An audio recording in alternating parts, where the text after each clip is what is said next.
You're listening to the Poised Powerhouse Podcast. My name is Dr. Sita Hood, and I'm obsessed with empowering women like you with practical life strategies to live authentically without compromising your wellness. I used to be caught up in the hustle hard mentality until I learned that my quirky little traits I thought weren't that important actually turned out to be the secret sauce I needed to step boldly into my purpose and create impact, not only in my life, but so many amazing women around me. Organizing your schedule, launching impactful programs, redefining leadership without code switching or compromise, and stepping boldly into your God-given assignment are all topics we'll discuss here. Think of this podcast as that Sunday brunch with your girls that feels so therapeutic you can't wait to get to it. But let's clarify, this is not a substitute for a relationship with a licensed therapist. All right, grab your notebook and your coffee or your tea. We don't discriminate over here. And let's start the show.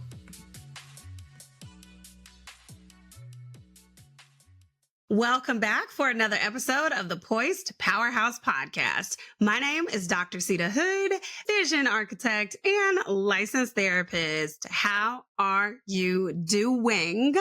What is in your mug today? How are you feeling? What's in my mug, or what was in my mug? That happens when I record in the afternoons. What was in my mug was the Nespresso almond croissant coffee. You like my French accent? Okay, I knew you could appreciate that. I knew it. Okay.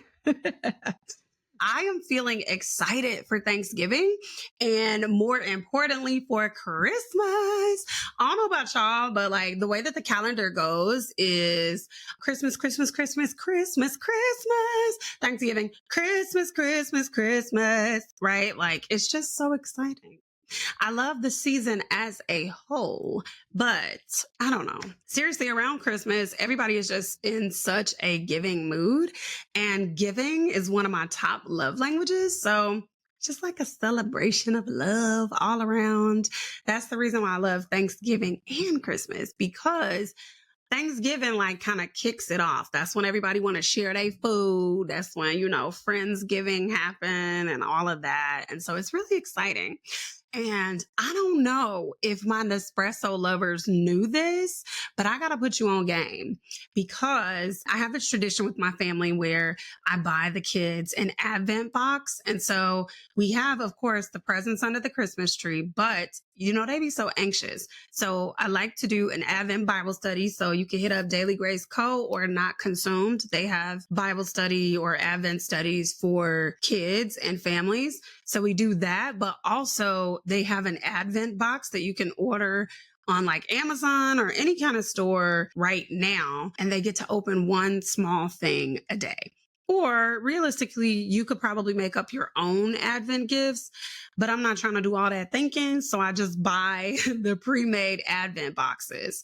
But anyway, Nespresso has an Advent box. So I ordered it for me because mama got to have Advent too, right? I mean, if that's what you into. So FYI, Nespresso has Advent boxes. Speaking of Christmas, Thanksgiving, everything in between this holiday season, do you know that feeling you get when your to-do list seems like it has a life of its own, like it's bossing you around instead of you showing it who's boss? I mean, like multiplying like rabbits overnight type of deal. Okay. Picture this, cut to you, probably this morning. You started the day with the best intentions. I mean, you was like, boom, tackled that task, boom, tackled that task. And you really feel like you are killing it when you look at your list and it's 12 o'clock. Okay. You feel super accomplished because, again, all of that stuff, you done checked it off. Go, girl. I see you out here. Only for 8:45 p.m. to roll around. And when it roll around, it's rolling around like somebody running from a police in a high-speed car chase. Like, you like, hold on, what the heck? Where did the rest of the day go? You was just doing so good with your list. But now it feels like you can barely tread water. The more you check off, the more those pesky little tasks seem to keep on adding up. And if these kids hand me one more piece of paper for something to complete for school, I'm going to scream, right? It feels like you are not making much progress on your to-do list. And why? It's because it just keeps growing and growing and growing and growing, just like your laundry. Oh, don't talk about your laundry. Okay. I ain't gonna talk about your laundry. I'm not gonna, you can fold it and put it away whenever you want to. It's okay. Or you could just keep picking from the pile for this week. It's your house. Do what you want.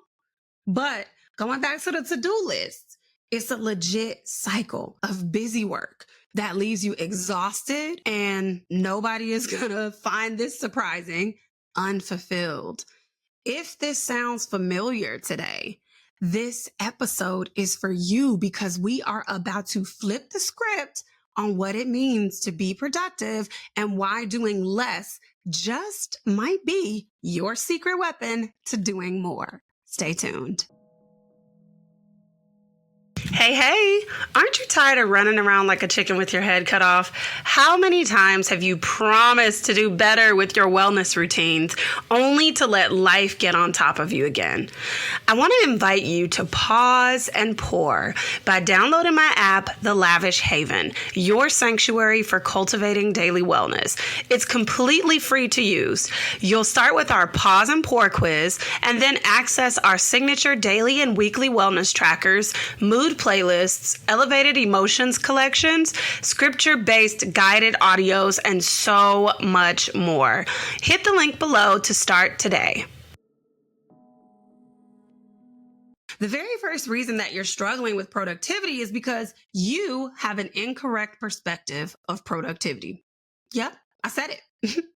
According to Oxford Languages, productivity is the state or quality of producing something.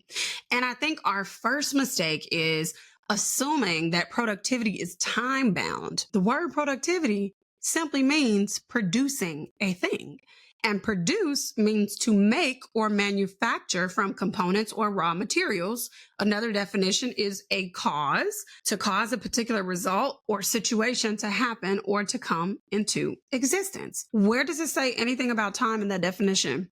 It does not. It does not. We add on time. So again, there is no definitive time cap in this definition or on the meaning of productivity. When I'm going through life and I say, I want to be productive today, but I only get 3 things checked off my to-do list, why don't I feel like I was very productive? If all the word productivity means is to make something come into existence, to make a thing happen, to make it be. If those things cause something to happen or bring something into existence, if those 3 things that I did, if they do that, why is that not good enough? I mean, I'm just saying, why is it not good enough? What if those 3 things, one of those 3 things was filling out all the paperwork for the school? That I can tell you, there are mountains and mountains of school paperwork to complete. And it annoys me to the nth degree because why are y'all always sending home papers?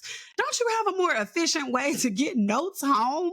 But then, okay, I hear you because not everybody checks their email, but still the amount of paperwork though, as a parent that you have to complete in 2024 is crazy. Okay. So if that was something on your to-do list, trust me, you were productive. We need to start seeing even completing a task, 2 tasks, 3 tasks as productive because it is productive. You did get something major accomplished, even if it was only paperwork. We are not machines. So we have to realize that high quality production, that's going to take some time, okay? And that is part of what makes a high quality thing last. So the traditional views of productivity are solely focused on your output amount and hustle. I want to redefine productivity for you today. So when I am in therapy with my clients, I tell them that I'm only going to present an alternative perspective here. You can choose to accept it or not, but don't shut it down as soon as I say it. Okay. Can we just agree to that? Is that okay? All right. So I just want you to just let it sit in the space and see what happens. Just like start getting a little bit comfortable with it and just see. Here we go. The real definition of productivity is that it's multifaceted and it is married to our wellness. Come on. You knew wellness was coming in here. You knew it. Wellness is the lifestyle. I'm always going to talk about wellness. But seriously, you can't have productivity without wellness. You can't be as effective and productive as possible unless you have wellness. Mental productivity comes when you're doing the work in therapy. And when you are mentally stable, you are productive in other areas. Physical productivity comes when you rest in your body. That could be you sleeping.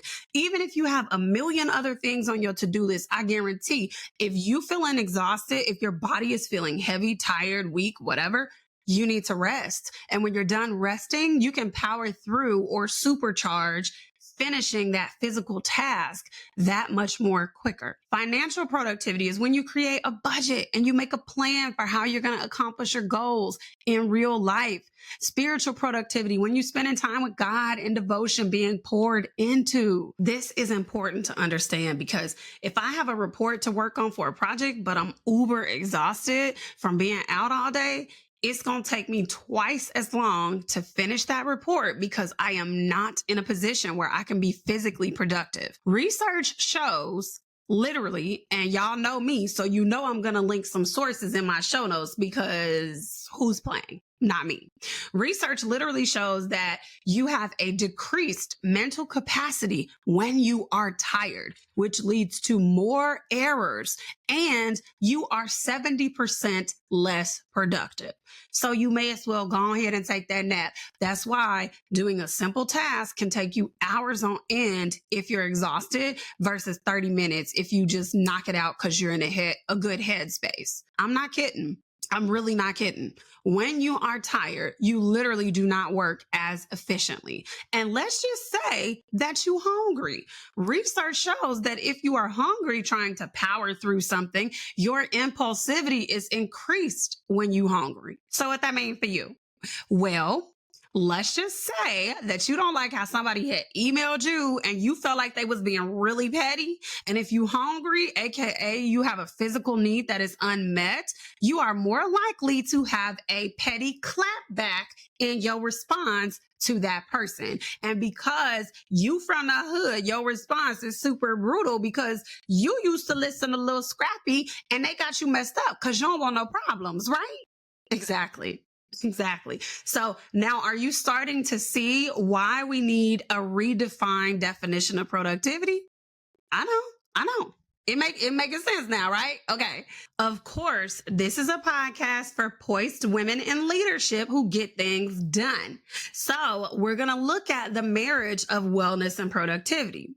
The secret productivity upgrade is actually a powerful trio. The foundation of mental clarity, the engine of physical health, and spiritual guidance as the compass to guide you through your purpose work. So let's talk about your foundation. Mental clarity as a foundation is so important because it helps you become efficient in so many ways. Here's the proof. I got you. You know, I'm not just going to say something to you without giving you proof. You have enhanced decision-making capacity because you can tackle more complex problems and you can make more informed decisions because your ability to assess a situation is crystal clear when you have mental clarity. You have lower stress levels and minimal overwhelm and overwhelming thought because your priorities are focused and your goals are clear. You have better communication skills, which reduces conflict in your teams or just with your colleagues in general. And it's because you can articulate better in your expectations, your goals, your visions, your boundaries. And another perk that we don't talk about nearly enough is the psychological safety that you feel when there is mental clarity. Why does that happen? Because you feel safe. And because you feel safe, you are more open to taking calculated risks and you're comfortable being innovative. Why? I have a clear goal. I have a clear focus. I know where I'm headed. Mental clarity is the foundation. Now let's talk about the engine that keeps you moving forward. It's going to be your physical health because as we just discussed, when your physical health is in check, you have got more energy and more stamina to complete the big projects. We're not doing the little baby projects that we could do in like 2 hours no more. If you have reached a certain status of leadership, what people are trusting you with are lives, first and foremost. You're being trusted with a lot of lives, right? The work that you're doing impacts a lot of people's lives. But not only that, your projects are going to take more time. And so you're going to need that energy. When you are feeling good physically, big projects don't intimidate you because you know you can do it. It's just like if you've been working out for any period of time, you look at exercises and you might not like the workout, but after you've overcome those thoughts on like, oh, I can't box jump. Oh, I can't lift that weight. Oh, I can't. You don't feel intimidated by another workout routine that you see because after a period of time, pretty much every workout that you do, if you have the basic level, the basic training, that foundation, you know that physically you have the strength, you have the capacity to carry out that specific regimen. So it's the exact same thing. If you have trained properly, if you have the mental clarity, if you are physically rested and you're feeling good, you have the capacity for a larger project or even a different project because you are thinking clearly. You have an increase in cognitive functioning, speaking of thinking clearly. And that in and of itself improves your attention to detail and it improves your memory on projects and even your executive functioning. Like if our physical needs are met, oh, we out here killing it. We killing it. We killing it. There's a total difference between the Dr. Hood that shows up for sessions when I get 7 hours of sleep versus the Dr. Hood that shows up for sessions when I get 8 hours of sleep. She's different. She feels different. So she shows up very differently. Being in good physical health also increases your self-confidence because again, when you look good, you feel good. And that's not just something that people say. Like some folks say it, but some folks live it. And we know it to be true. Like there's several cliche statements, but that one in particular happens to be true. If you think you look good, you start to feel good. You start to feel better about yourself, which is why we can take a hot shower and come out and be like, girl, everything gonna be okay. After you've been worried about something. Most importantly, physical health is your long-term sustainability plan. Okay. You have to be in good physical health so that you can actually reach your goals and enjoy the fruit of your labor. Otherwise, why are we doing this? What are we doing this for? So physical health is the engine that drives you forward in your goal. And finally, your compass. That is your spiritual guidance. Even more relevant than the foundation is the compass. Even more relevant than the engine is the compass because it tells you where you're going and when you've gone the wrong way. Your productivity is supercharged with spiritual guidance because you will experience increased resilience and adaptability knowing I'm not in this thing by myself. Emmanuel is walking with me. God is walking with me. And also, when you know that something is yours or that God has a plan for you and he's carved out something special for you, you do not have to fight. You know you don't got to fight for what's already yours. And if you realize that you don't have to fight for a thing, that gives you permission to rest when things happen. And after you rest, then you can gear back up and go after what's already yours. And when you have spiritual guidance and you're using that as your compass, then you are guided by your values. So you make better decisions and it's clear what you need to do in a particular situation based on your values. If it don't align with my values, we're not doing it. Period, boo. Okay. You also experience higher levels of emotional intelligence because one thing that Jesus is going to do, he's going to have you checking yourself first and foremost. Okay. And that introspectiveness builds self-awareness and that enhances your emotional intelligence. And you also experience an increase in creativity and innovation because God is the creator who gives us a unique spin on old ideas. This is why our definition of productivity has to shift. We've got to understand exactly how committed wellness and productivity are to one another. And once we've got that down, It's only up from there. Okay. Now you might be asking, okay, that sounds good, Dr. Hood, but how do I do this in real life? So I'm going to give you a really quick rundown of 25 ways to supercharge your productivity. But if you want a more detailed explanation, I will leave the link for a handy little graphic or PDF down in the show notes. Okay. You ready? Here we go. One, prioritize mental clarity. Start the day with exercises like journaling, quiet time, mind mapping to outline your goals and your tasks for that day. Two, embrace the 80-20 rule or the Pareto principle. Focus on the 20% of tasks that yield 80% results. Okay. I want you to identify high impact activities and prioritize them in your schedule. Three, limit information overload. Set specific times aside to consume information. And I want you to avoid having information overwhelm and do mental decluttering. Okay.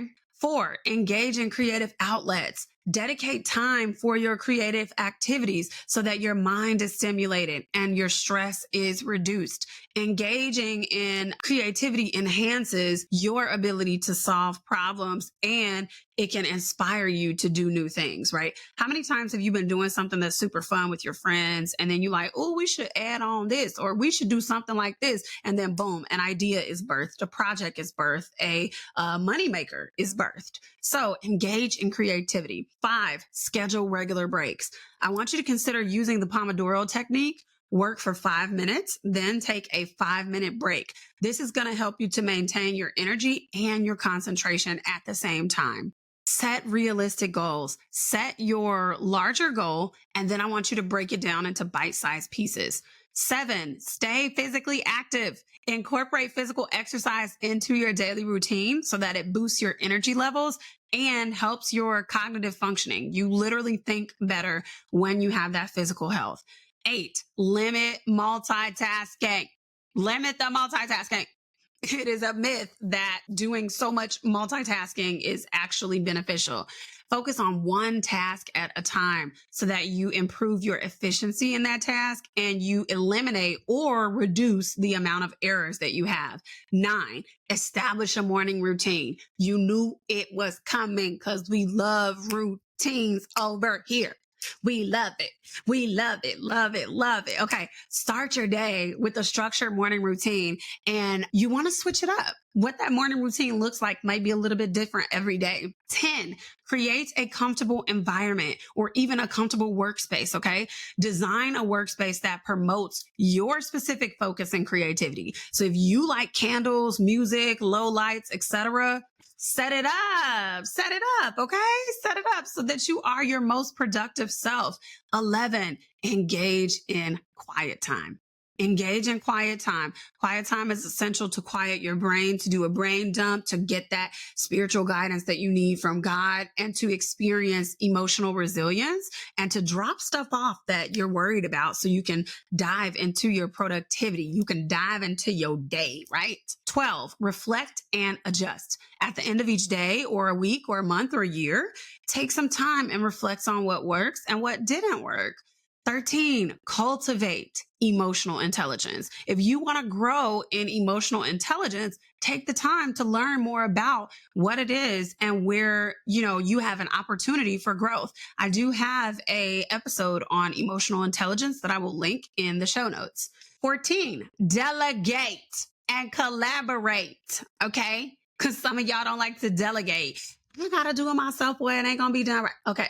We're going to put that to bed. Okay. Delegate. Recognize that you do not have to do everything yourself. Give it to other people to do. Empower them. Let them grow.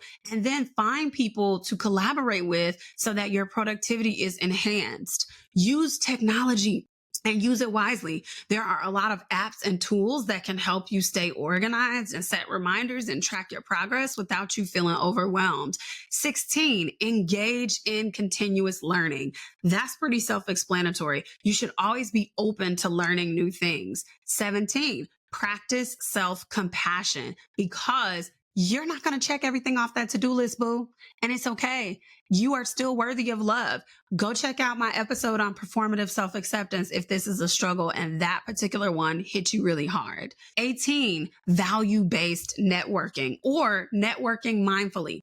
I want you to think about surrounding yourself with positive, like-minded people who inspire your growth and your productivity. Because have you ever been around that person where it's like you guys are talking about a thing and a thing that's been kind of dormant for a while, or maybe you are losing some steam on birthing this thing, and then you go have lunch with that person who's like-minded, whose values are just like yours, and then you feel empowered and fired up to actually start doing some stuff? Yeah, value-based networking. 19, limit decision fatigue. I want you to simplify your daily decisions by creating, again, routines to conserve your mental energy only for the critical choices. Think about those silly little decisions that you make. Make the decision once, implement a routine, boom, bang, boom, done. Let's focus on the big picture over here. 20, foster a supportive environment. Cultivate a workplace culture that values your wellness and values productivity and values open communication and collaboration. 21, celebrate the small wins. Small wins add up. Small wins build momentum. Small wins create progress, okay? 22, practice the 2-minute rule. If a task can be completed in 2 minutes or less, do it immediately. Do not put it off. Do not write it down. Eat the frog. Tackle the task, period. 23, limit meetings. I want you to assess the necessity of all of these dang on meetings. And if you have to have a meeting, keep it short and keep it focused. Encourage concise agendas, small agendas, okay? I'm a big fan of, let me create a loom and send that on over to somebody instead of scheduling an entire message.